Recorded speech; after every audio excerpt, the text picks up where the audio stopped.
When I play the mic, now you can hear. Good evening, ladies and gentlemen. Welcome, welcome, and thank you so much for joining me on this another Thursday night, 16th of the 10th, 16th of the 10th. I want to thank those who are on TikTok, Facebook, YouTube, not Instagram today as well. And I want to thank you so much for joining. Welcome, welcome, welcome. And I'll just invite Sir Gary Graham. How are you, Mr. Graham? What's up? What's going down? Doing too bad. Huh? Doing too bad. I'm glad to be with you guys again. Last week I wasn't with you because I was at a funeral. At a funeral to do, but I'm here. Yes, yes, I'm here. yeah.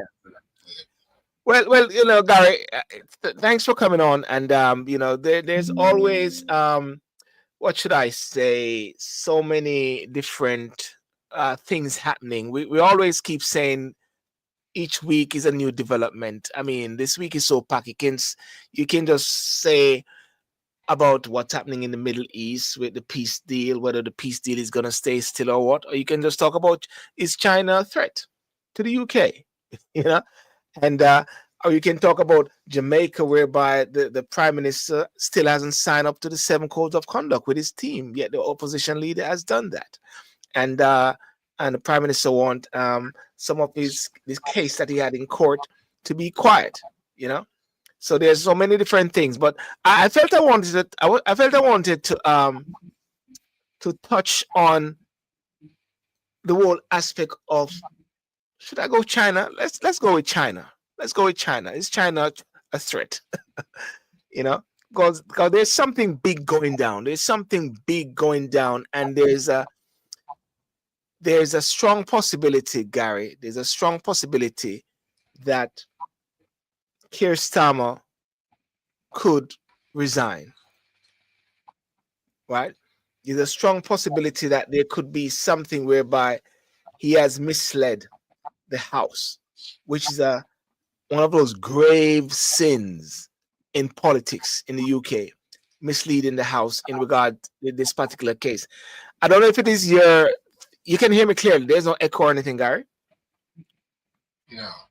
There's no echo or anything. Um, so I don't know if you have any thoughts briefly on the what's happening with China with this Chinese ring, or you know, and I must say I worked at somewhere where they were actually overlooking. Uh, they were looking at the plans for China, this embassy. Let me not say anything further. I think I know more. I think I know some things. Gary. So it is very interesting as to what is happening there regarding this firing and the way how um Kemi Badenoch really went again for the prime minister as much as possible. You know, I don't know if you what's your thoughts on this briefly before I give a background. Yeah. Well, as I begin, I must greet everyone and say hi to everyone, especially Belinda. Belinda is saying good night to me, so I must return the compliments back to her also. Yes. I Yes. must say Hello, good night. Belinda. Yes. Must say Okay, good that's night it. to everyone there. But I think, I mean, China. You see, it's funny how this has come up with everything else that's coming up. It's quite strange in my mind that now they've turned their attention to China. I mean, China's always been there, I know. China's Mm, always a threat, I know. But why has the media?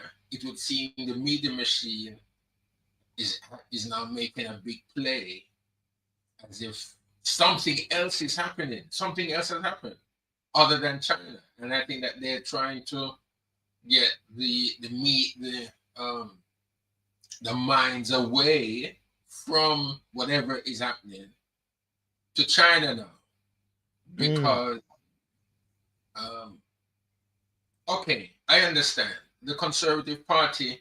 Yes, they did highlight some security issues, mm, they did highlight some security issues about China when They were in power.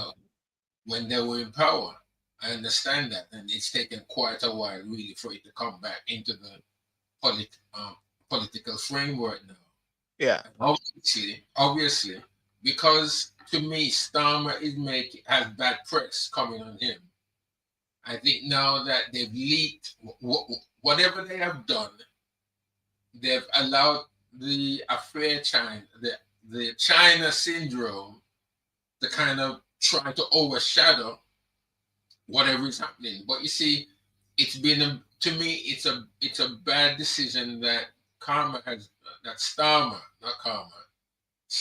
has made, and that he is now making a play to clear himself and to clear China. So I think something has backfired.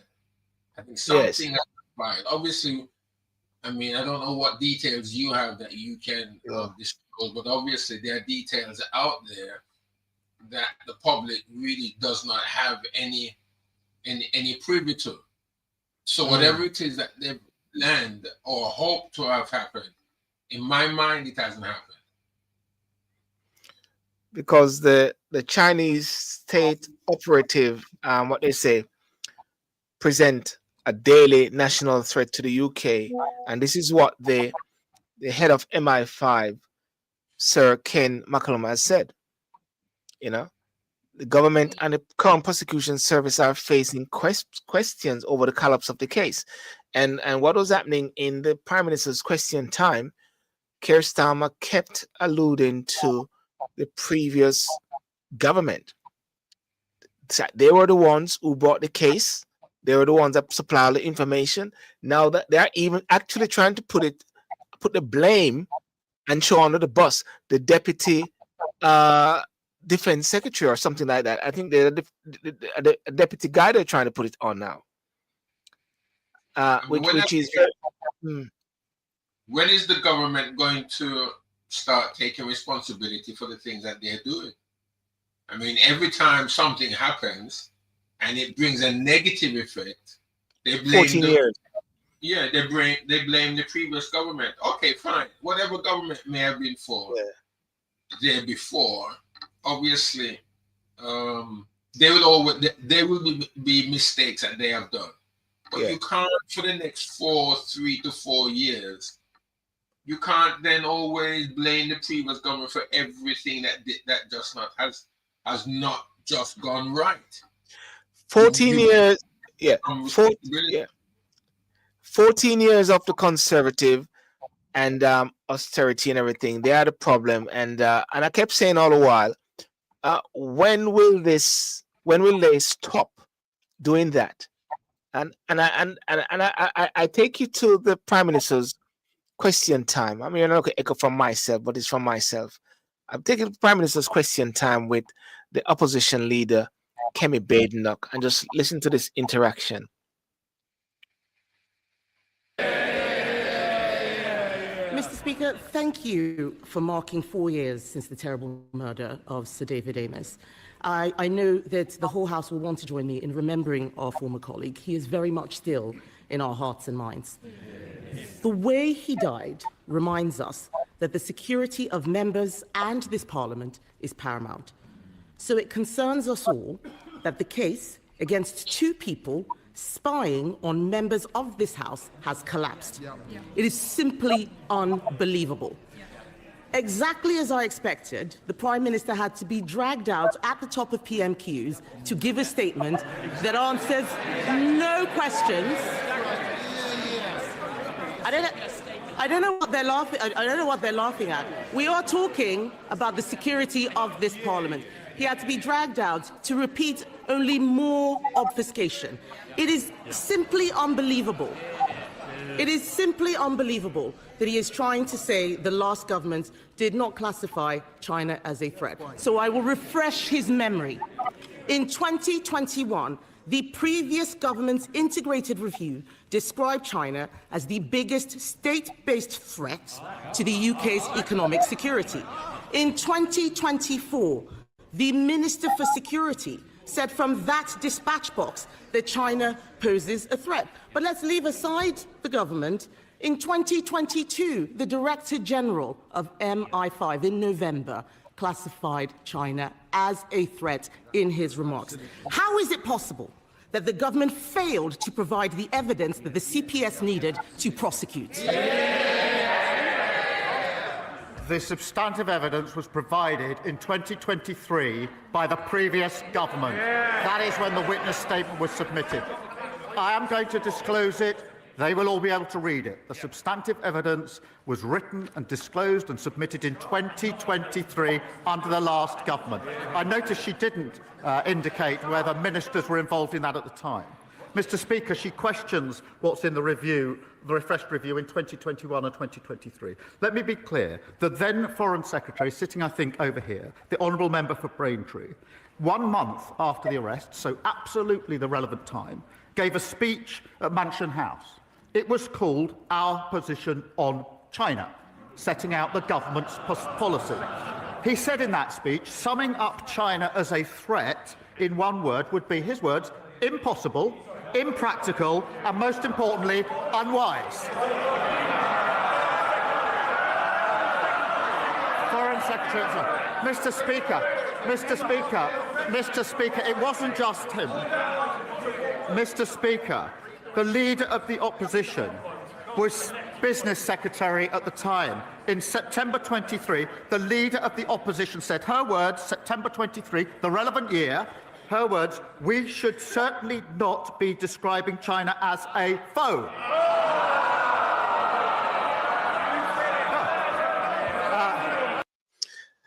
Okay, Gary. Keir Starmer is the QC, isn't it? Yeah. He's the top QC. And I believe he knows certain things. And it's the reason why he said he's going to release the dossier or release the information, release the evidence. And I believe he knows something is up. I mean, I've been looking at some of the evidence in a sense, but what it is pointing towards at the same time is the fact that the government of the day, which is the Labour government under Keir Starmer, they still have that level of responsibility. I always say this all. I always say all the while, Gary. I always say all the while that you may vote out the government, but what you get is a government. You vote out the government, but you still get the government at the same time. And so what we're seeing is Kemi holding him, and you saw that there was a sort of what should I call it? He sent a deputy to the house today to try to I think it was yesterday, to try to address some of the failings, but people are saying he's on shaky grounds. Keir Starmer is on some shaky ground, isn't it? Well, I mean, as you said, Keir Starmer, he's KC now, isn't it? Because it's the king, isn't it? So King's Council. Yes, King's Council. Yes, King's Council. Yeah. He was also the director of the DPP, wasn't he? Yeah, he was a DPP, Director of Public Prosecution. Yes. So he information has always been with him, and as you clearly stated also, that there is always a continuity of government. So whether it's the Labour, the Liberal, or the Conservative, or let's say the Reform Party, which seems to be gathering ground, whoever goes in, as you rightly said, and I think people ought to take note, is that if it changes from the Conservative to which it is now Labour, and Labour to Reform, if it should ever happen, the government will always be the government. So there is always a duty of care and a duty to carry forward the matters of state. You can't, there is no party that can come in and one party can't leave tomorrow and a brand new party comes in today and say, well, we're not going to do what the government did yesterday. They can't do it because they have to continue with it. Well, So he has he has a duty of care to continue, with whatever the Conservative Party were doing to some extent, because that is not a party issue. It wasn't a party issue. It's a country issue. Yeah. No, that is very correct. That it's not a party issue, it was a government issue. And the whole point about and there's a distinction that I put out there, that a new government or so is not bound by a previous government in a certain extent when it comes on to policies which in their manifesto is different from the previous government. However, as we set out, this is a big case, in regards to China, whether China is a threat or not. But what they're saying is that the government recognizes that there's a lot of money to be made in this country by China having this particular,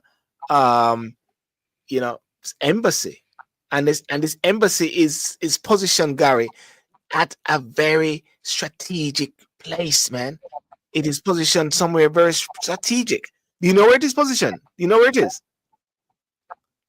You mean the Chinese embassy? Yeah. In London? The proposed new embassy. The proposed new embassy. No, where is it? It's near Tower Bridge. It's I'm gonna play a video here where it is located. It is so very. So why has the government? Why did the previous government did the land? That's so why did the Conservative Party? Why did the Conservative Party then allow the Chinese government to buy that property?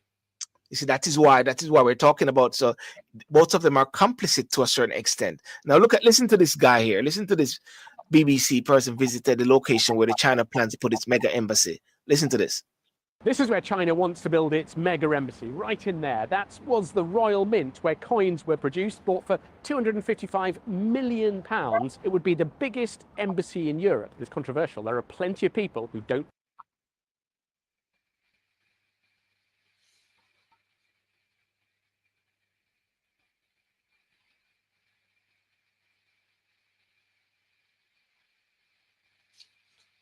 Gary, is it frozen? Yeah, it's frozen. Yeah.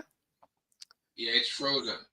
Okay, let me Okay. Here's one main reason. That building, it's a telephone exchange surrounded on all sides by the embassy. The fibre optic cables from there, well, they go to the City of London. The fear is China could tap into those, eavesdrop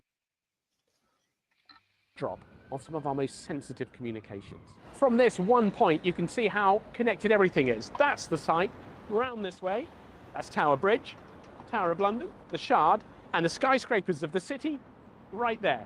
China isn't being exactly open about what might happen in many of the rooms in here. Its planning application, well, if you look at it, they're greyed out. It says for security reasons. Now, this is going to be the main entrance. That there, housing for 200 embassy staff overlooking the flats here. They're worried about traffic, about blockage from protests, and because China has bought all of this, they could be kicked out. China is their landlord. Yep. Well, I mean, would Trump? You say again, would Trump stand for that? Trump would not. Why has the government?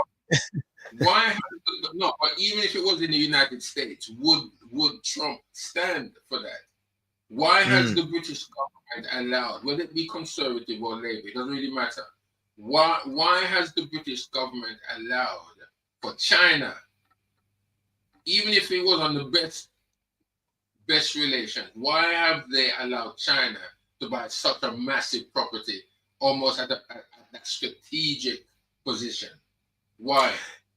You see, the very important thing, what you said right there, and something you said right there, Gary, is why the government, and it is similar to when it comes on to reparations, why the government is on one accord when it comes on to reparation, whether successive governments, conservative, liberal, coalition, or whatever, it's the same thing. And likewise here, there must be some sort of policy in league with China to where it is. So therefore, If it's a Labour government, if it's a Conservative government, they are following through. So that is why they are trying to drive to Keir Starmer. Stop separating yourself and say it's a conservative when they were there. It is actually you. You are now the prime minister. You are the one who wanted to be the prime minister. You are the government. Take that responsibility, as you say, Gary. Take that level of responsibility. But the big question you're asking is why? Why? China bought the site of the proposed new embassy at Royal Mint Court near the Tower of London for $255 million in 2018. So it's from 2018 they bought that place, Gary. At So 20, they haven't moved it. No, they're moving because the planning permission, and so I actually saw it.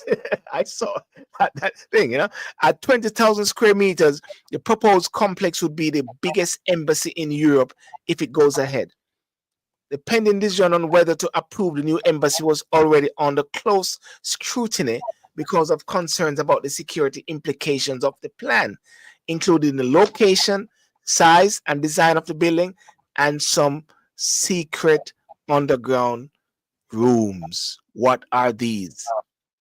Site is close to fiber optic cables carrying communication to and from financial institutions in the City of London. Concerns have been raised that Chinese operatives could use the site to tap into the cables and eavesdropping. Are you scared? Are you worried? As people should be worried about this. Somebody said I should not worry about that, must worry about racism. I mean, I think they need, the government should, if the government has balls at all, if they do have anything about them, they would shut it down. Yeah, they would shut that down. I mean, why do I couldn't?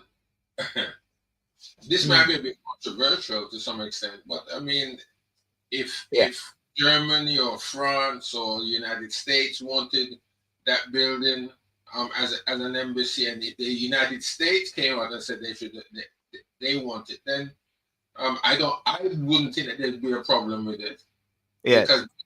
Because the United States, if I may say, is a firm friend of the United Kingdom. Yes. But when you have countries, states like China and North Korea, and I mean, even if it was the Taliban, if they could, or Russia, to buy a place that, are you really going to allow them to buy a place as large as that, to boast that they've got the largest in Europe in a place? Gary, the reality is that they bought the place. It's theirs. It is a planning permission of getting and the full ramification of it. Well, can't the government? They may have to go into some legal wranglings, but can't the government just the government can easily step in and just scupper the whole thing. Yeah. Matthew Collins, who gave the statement, the Deputy National Security Advisor, provided 3 witness statements to the Crown Prosecution Service in December 2023, February 25, and August 2025. These are the 3 statements. I've just asked ChatGPT to summarize it for me. Across the 3 statements, the following key assertions are made. China is a serious espionage threat to the UK.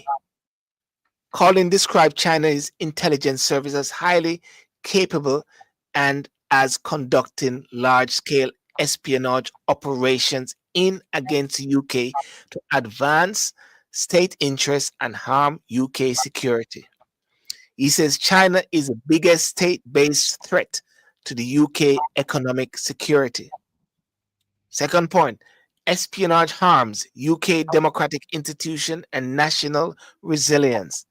The statement asserts that China's espionage operation threatens UK economic prosperity, resilience, and the integrity of democratic institutions. Go further. Despite the threat, the UK maintained desire for constructive relations. Colin emphasized that while China represents this threat, the UK government, under both Conservative for the early part and Labour, later sought a positive relationship to strengthen understanding, cooperation, and stability, and not to compromise values or security. Yeah. So it goes further. So why the case was dropped? For the statement and the commentary on this is that to the legal threshold under the Official Secrets Act, ladies and gentlemen, to prosecute under that act requires evidence that the foreign power, China, was an enemy or presented a threat to national security. The CPS judged that the statements did not sufficiently establish that at the relevant time, China was an enemy or posed a kind of threat legal. Okay, do anybody see China as an enemy? Do you see China as an enemy, Gary? Well, it's not probably an enemy of one man, but obviously China could be an enemy of the state. Is China an enemy? While later statements in August 2025 are explicit about threat, they post-date a lot of the alleged offending. CPS needed evidence that during 2021-2020, the position was clearly one of a threat as per the statute. Right? Consistency and sufficient detail, policy position at the time. So therefore, the government right now is in a bind. Right, the UK government is in a bind, and as far as I'm concerned, this is who. Okay, let me show you who's our leader. Follow the leader. Yeah, this is our leader. Where's United Kingdom? Where's Russia? Come here. Is everything going good? Very good. That's very nice of you here. These people all came in like 20-minute notice. And I think it's fantastic. And we have so many others. And it's just... Gary, that's the leader. Oh, God, I have actual tears in my eyes. He went from this. Oh, God. Yeah. What is it that Trump said? Eh? What is it that Trump said just before Starmer came up? No, he said he said a lot of these guys came at short notice, and he was talking about after that. You mean after? Just before he came up on the podium and said that, just before Trump said that, he was talking. Starmer came to him. What did he say? What was he saying? Do you know? Did you hear what he said? Is it in the video? Is it in the video? It's there. Watch it again. Play it and watch it. Okay, let's play it. Let's play it again. I'm just let's play it again. Video. Let's play it again. Yeah. Where's United Kingdom? Where's Russia? Okay, what Trump was doing a while ago. Before that, he was actually going through the list of different leaders who are there in collaboration and solidarity with the whole treaty. So behind him, that guy behind him was so funny. I don't know which country he's from. And then the lady next to him was the Italian Prime Minister. And it's like they were almost dying with laugh watching the whole thing with Starmer. So that is what Trump was doing there. We're just setting out all the different leaders. And then if you hear what he said after, they all came in such short notice. I'll just play it. Is everything going good? Very good. That's very nice of you here. These people all came in like 20-minute notice. And I think it's fantastic. Gary, 20 minutes notice. 20 minutes notice. Trump said they came. This is insecure in that deal in the Middle East there. So I think Starmer have a lot to answer for, because Starmer love to travel whenever there are domestic issues. So he sees the traveling away as a way to distract away from some pressing issues before him. And it was really unfortunate that he sent some junior deputy, some guy who was the first time at the dispatch box to answer questions regarding what is happening with China and the whole thing, how the case collapsed.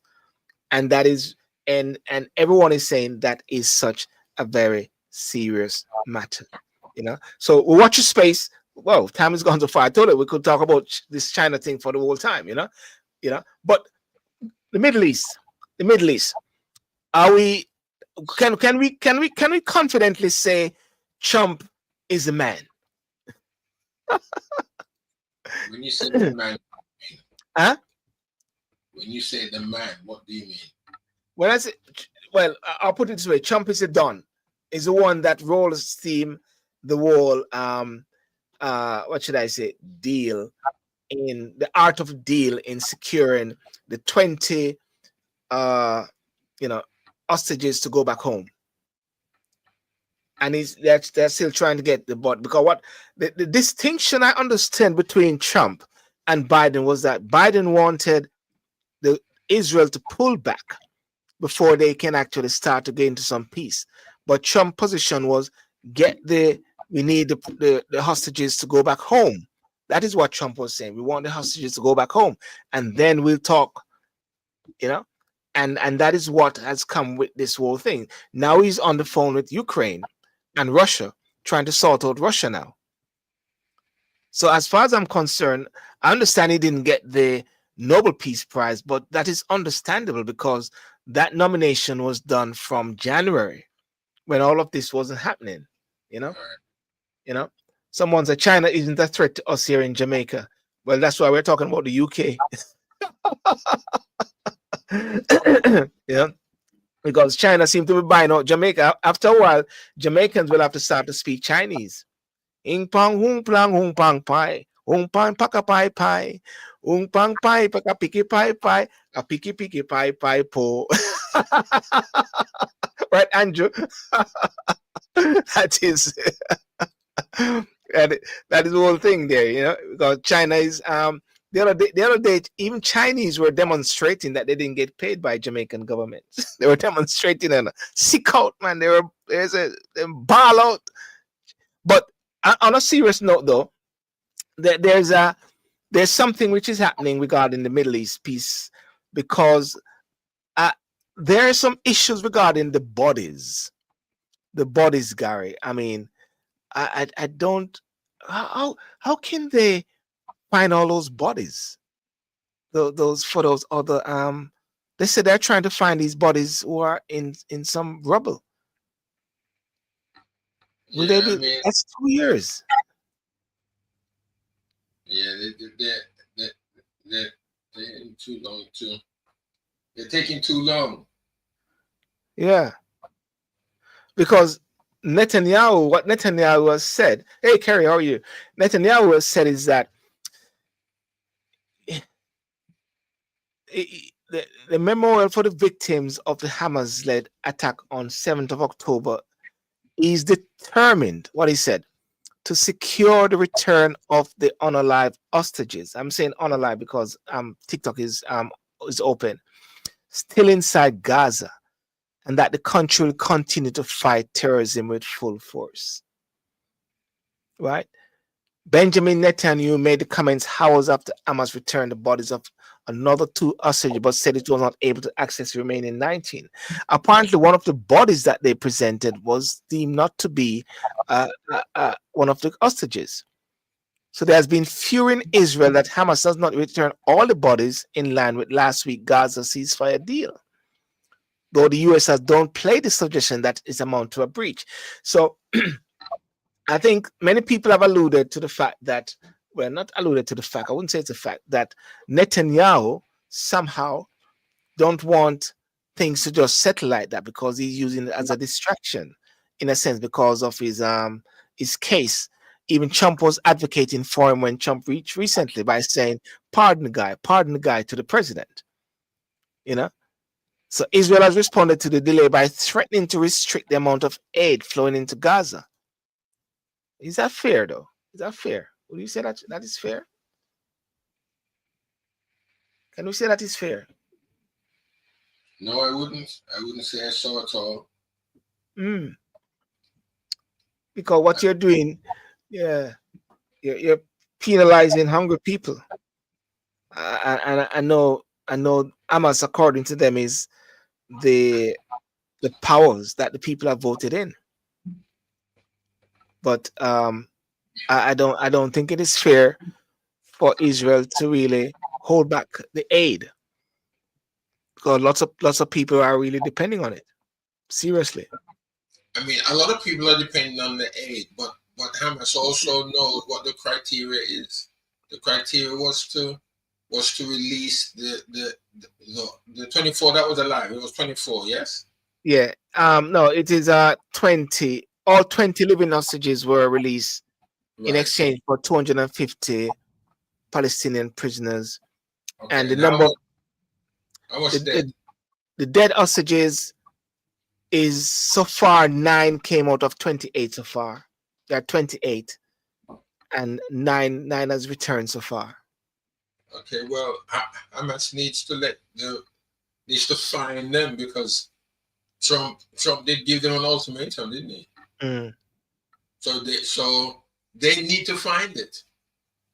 mm, Because what I don't understand, I'm sure you've heard it, and your listeners have heard your mm. support in that. As soon as Hamas got a hold of whatever is given back to them, they were executing people. That's what I heard. That's what I heard. You know, Um, so age. Well, probably I'm too harsh, but I don't see anything else other than stopping the aid from going in. So these devils could be apprehended, really, because they need to be apprehended. There's never going to be peace. It doesn't matter how much that deal is ticking, how close it is to peace that human beings want to have. It's going to be is going to be a difficult thing, because peace is not going to come easy. so are you of the view then that this is just like a lull? This is like a storm, and we're now in the eye of the storm in a way where it seemed like peace, but then it's like one of the things that they feared, and it's the reason why Trump was talking about this Rio, this sort of this Middle East sort of Rio, this lovely place there in the Middle East, was they would be able to deal with the old tunnels, sort out all the different areas where Hamas have its base, because right now what they're looking at is that Hamas is now going to regroup, strengthen themselves, and wheel and come again. Because their mandate, Gary, as we know, their mandate is to obliterate Israel. That's their mandate. That hasn't changed. That hasn't changed from Iran. Yeah. I mean, You know? it's a mess. It's a messy affair. Yeah. So the Hostages and Missing Families Forum in Israel said Netanyahu government should immediately halt the implementation of the ceasefire deal until the 19 bodies were returned. After Hamas said it was unable, I don't know if they said they were unable to retrieve the unalive bodies before the deal or after the deal, or when they realized that it couldn't be possible. Two senior advisors to US President Trump said preparation to move to the next phase of the ceasefire deal is continuing. Right?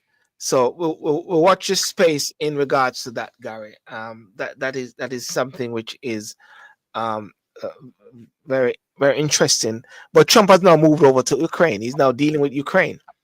And I believe that I would echo that Trump get the Nobel Peace Prize for next year. Did you know that the lady who received it from Venezuela, she dedicated it to Trump? You know that? I didn't know that. I thought Yeah,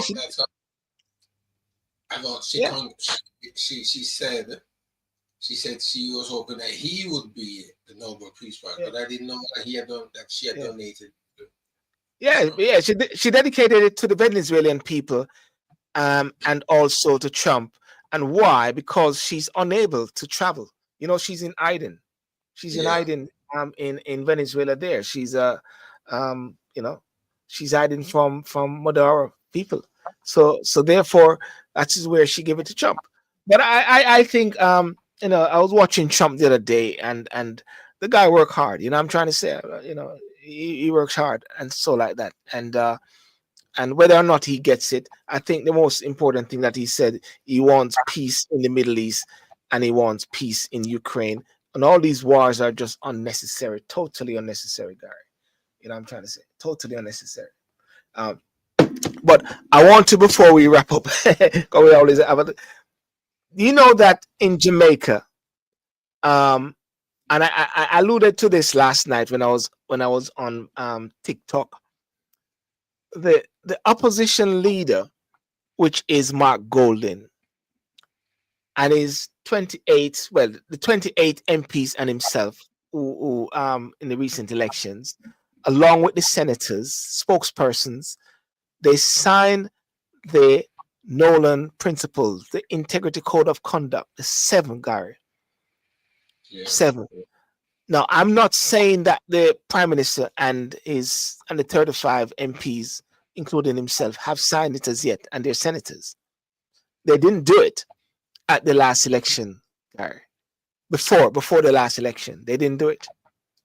And I think it is something very important, because I went through it and I even did a video on it. And I said it's something very important, the 7 principles of public life. And when even somebody was actually trying to say, this is a political gimmick, I read through it and I said, but this is something that any person in public life, even you, Gary, anyone in public life that interface with the public, they should sign up to this thing. Selflessness. Holders of public office should act solely in terms of the public interest. So I'm encouraging all Jamaicans, and those who are activists of the Prime Minister of Jamaica, Dr. Honorable, to encourage him to sign to it. Sign up to say his selflessness in terms of the public interest. Yeah. Sign up to say that there's integrity.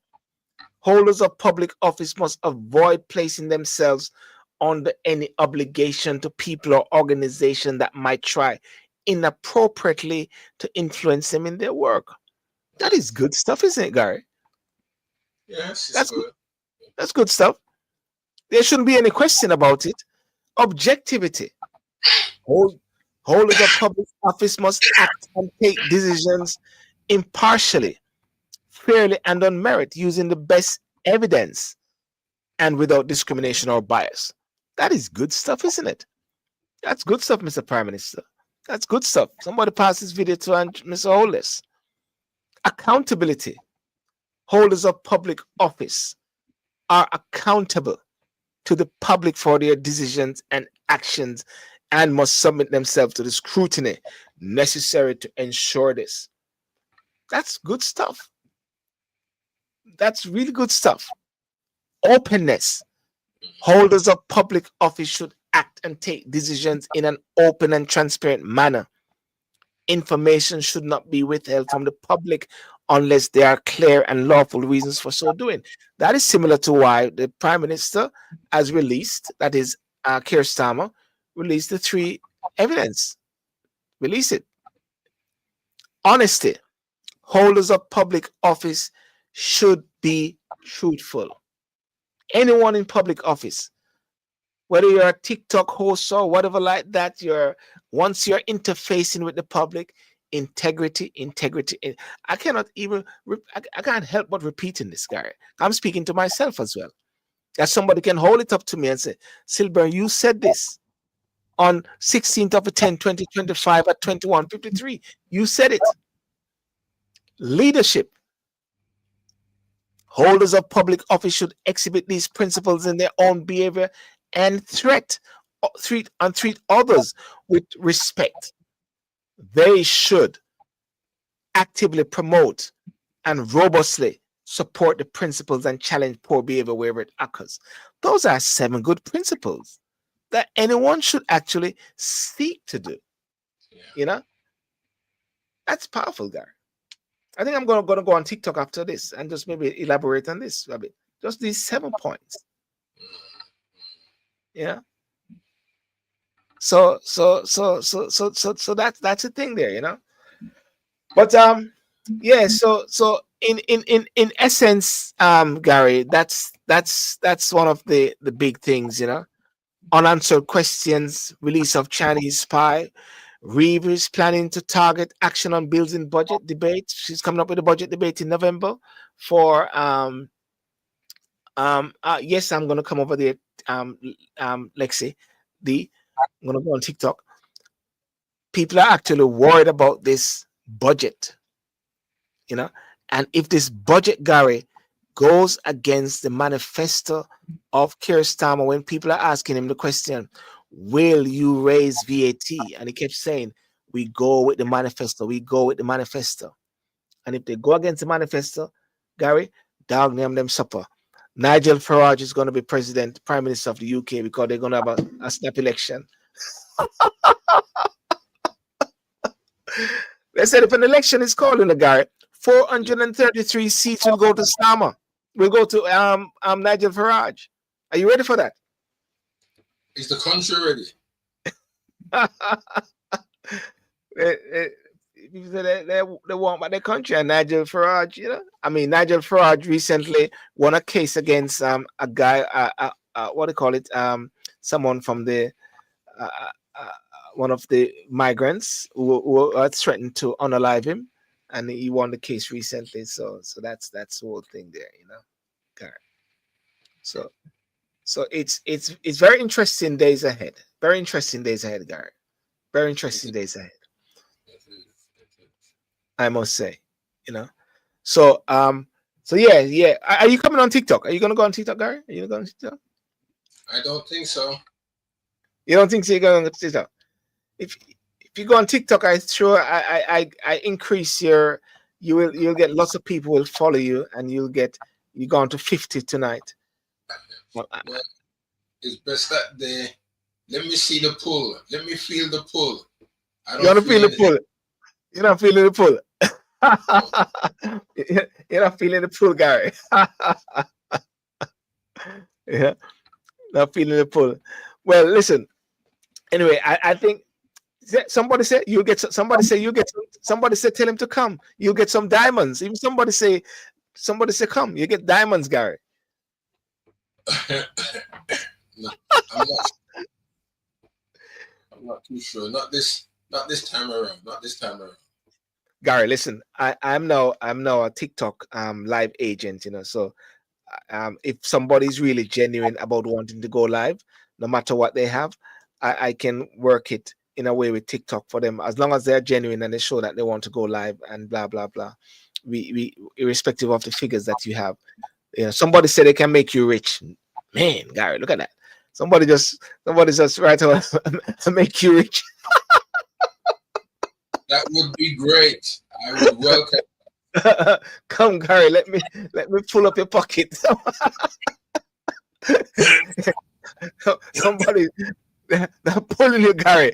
They're pulling you, Gary. All right. Yeah.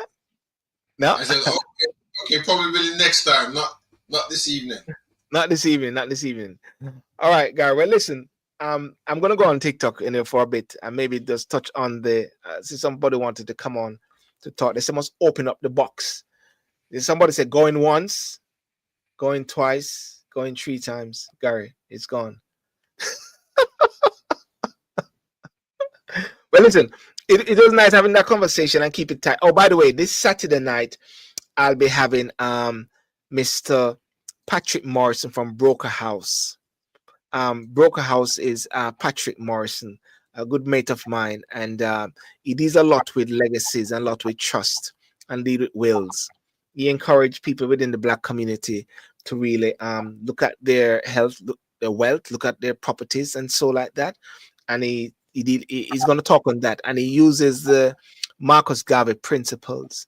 Because one of the things that I've been talking a lot about is Marcus Garvey and the principles of Marcus Garvey and the application of Marcus Garvey. I had 2 guests last week, Saturday and Sunday. One, Mr. Brother Malik, who is the president of UNIA in the UK, the London chapter.